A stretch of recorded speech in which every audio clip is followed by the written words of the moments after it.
Months after imposing tariffs on nearly every country in the world, the Trump administration has announced its first trade deal with the United Kingdom. But as NBC's Melanie Zanona explains, it's unclear whether this can help inflation or bring prices down.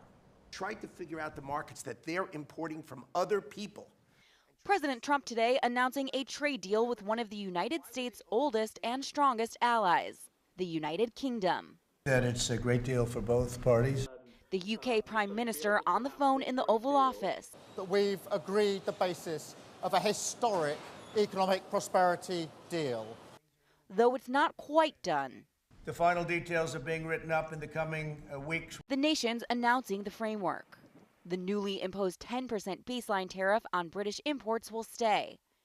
And the average UK tariffs on imports from the U.S. will fall to 1.8% from over 5%. The United Kingdom will fast-track American goods in exchange for economic security and alignment with the U.S. The deal also gives the United Kingdom a quota of 100,000 cars coming into the United States before the tariffs kick in. The UK is also committed to buying a certain amount of goods from Boeing. The president admitting this trade deal has been decades in the making, underscoring concerns that trade deals are complicated.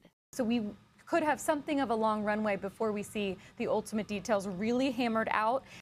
The administration is under pressure to strike deals as fears of his tariffs are pushing up prices. Americans struggling to make ends meet, hoping they'll make a difference. What's the name of that white?